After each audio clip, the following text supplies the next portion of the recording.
Hi everyone, आज की इस वीडियो में फिर से लेके आए हम आपके लिए इंपॉर्टेंट क्वेश्चंस जो कि है संधारित्र के बारे में। समांतर क्रम में इसे कैसे संयोजन करेंगे। पिछली वीडियो में डिस्कस किया था श्रेणी क्रम में कैसे करना है। आज मैं बताऊंगा आपको आसान तरीके से समांतर क्रम में कैसे करें। यह है क्लास 12 फिजिक्स का, जिसके आप जानते हैं। और डायग्राम को कैसे बनाना है, डायग्राम बनाना बिल्कुल आसान है। जैसे मैं आपको बताता हूँ कैसे बनाना। देखिए आप क्या करेंगे, पहले डायग्राम को बनाना है। देखिए 3 लाइन इस तरह से खींच देंगे। देखिए 3 कैपेसिटर, यानी कि पहला वाला होगा आपका C1, ये दूसरा C2 है, तीसरा C3 है। ये क्या रखे हुए हैं, तीनों समांतर क्रम में रखे हुए हैं। लेकिन इन तीनों को कनेक्ट कैसे करेंगे, इसके बीचों बीच से लाइन खींचिए जो बीच वाला है, राइट। अब इसके बीच से एक लाइन खींचते हुए इसके कोने में मिलाइए, और वैसे यहाँ भी करिए। इसके कोने से यहाँ इसके बीचों में लाइन मिलाइए, इसके कोने से यहाँ बीच में लाइन मिलाइए, इसके कोने से यहाँ बीच में लाइन मिलाइए।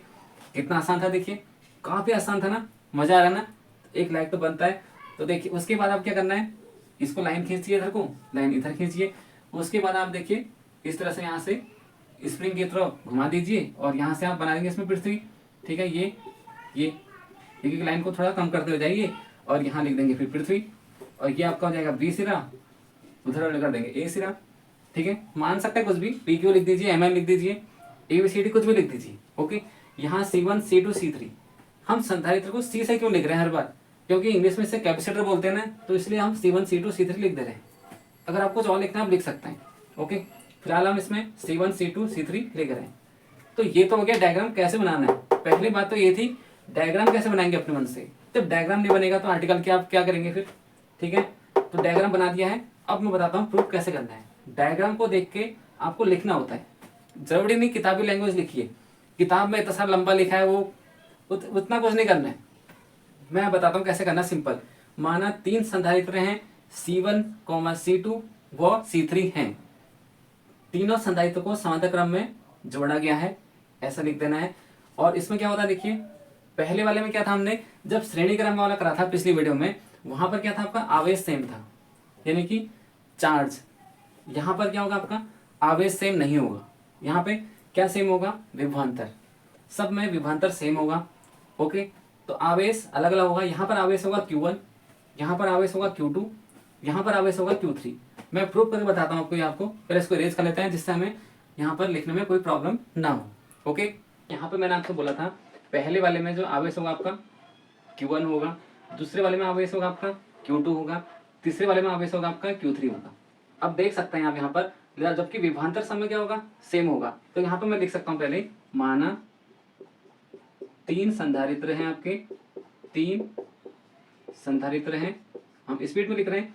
ओके, C1, C2 व C3 है, ये राइट। उसके बाद क्या लिख सकते हैं, A व B के बीच समांतर क्रम में जोड़े गए हैं। यहाँ पे लिख सकते हैं A व B के बीच समांतर क्रम में जोड़े गए हैं। क्या लिख सकते हैं, हम फटाफट इसलिए लिख रहे हैं जिससे आपका टाइम ज़्यादा वेस्ट ना हो। A व B के बीच समांतर क्रम में जोड़े गए। इसको देख के लिखना होता है फिजिक्स का आर्टिकल में। ओके, माना 3 संधारित्र C1 C2 C3 हैं, और A व B के बीच समांतर क्रम में जोड़े गए हैं। C1 पर आवेश क्या है आपका, Q1। C1 पर आवेश है मेरा Q1, C1 पर मेरा आवेश क्या है, Q1 है। और वैसे ही C2 पर आवेश क्या है मेरा, Q2 है। C3 पर आवेश क्या है मेरा, Q3 है। C1 पर आवेश Q1, C2 पर आवेश Q2 और C3 पर आवेश Q3। अब हम क्या लिखेंगे, सब में विभवांतर क्या होगा, सभी संधारित्र पर विभवांतर V होगा। सभी संधारित्र विभवांतर V है, तो क्या हो जाएगा आपका। अब आपको पता है C बराबर क्या होता है, C बराबर क्या होता है फॉर्मूला, Q/V। यहाँ पर आप देख सकते हैं Q1 Q2 Q3। हमें अब की बार Q1 Q2 Q3 के मान चाहिए, तो मैं क्या लिख सकता हूँ इसको, CV बराबर Q लिख सकता हूँ, बिल्कुल लिख सकते हैं। अब मुझे बताइए पहले वाले पे जो Q1 का मान आएगा कितना आएगा, यहाँ वाले पे देखते हैं। Q1 बराबर क्या हो जाएगा, पहले वाले पे आवेश क्या है, Q की जगह पे क्या लिख सकते हैं हम, Q1 लिख सकते हैं। C की जगह पे क्या लिख सकते हैं, यहाँ C का मान कितना है, C1 है। और V सब में समान रहेगा। उसके बाद दूसरे वाले पे आवेश Q2 है, और यहाँ पर संधारित्र C2 और ये V। तीसरे वाले में आवेश Q3, संधारित्र C3 और विभवांतर सेम रहेगा। अब आपको लिखना है कुल, ये रहा आपका। ठीक है, अब मुझे देखिए Q बराबर क्या लिखना है, यहाँ से आपको दिख रहा है ना कि देखिए Q का मान क्या है, C बराबर V है, तो यहाँ पर लिख दो CV, ऐसा लिख दिया मैंने। Q का मान लिख दिया है CV।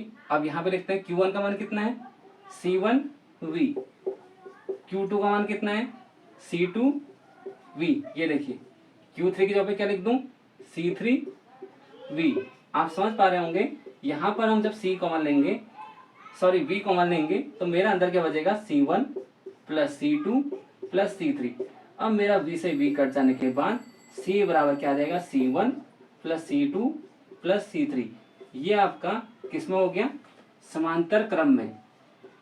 ये जो आपका सूत्र निकल के आया समांतर क्रम में निकल के आया। मैंने श्रेणी क्रम का आपको पहले ही करा दिया है। ये दो आर्टिकल आपको हर कोई स्टूडेंट इन आर्टिकल कर सकता है, और जिस तरह से मैंने बताया सवाल ही पैदा नहीं होता कि किसी स्टूडेंट को समझ ना आए। मैंने क्या करा, पहले इतना आसान तरह से डायग्राम बताया आपको। 3 संधारित्र रखे समांतर क्रम में, पहले पे आवेश Q1 रखा, दूसरे पे आवेश Q2 रखा, तीसरे पे आवेश Q3 रखा। क्यों? क्योंकि समांतर क्रम में आवेश अलग अलग होता है और विभवांतर सब में V समान है। पहला संधारित्र C1 C2 C3। यहाँ पे हमने क्या कर दिया, C1 पर आवेश Q1 है, चित्र को देख के लिखा है, C2 पर आवेश Q2 है, C3 पर आवेश Q3 है। फिर कुल आवेश कितना हो जाएगा Q1 plus Q2 plus Q3। ये देखिए Q1 का मान उठा के रख दो, Q2 का मान उठा के रख दो, Q3 उठा के रख दो, और Q का मान CV।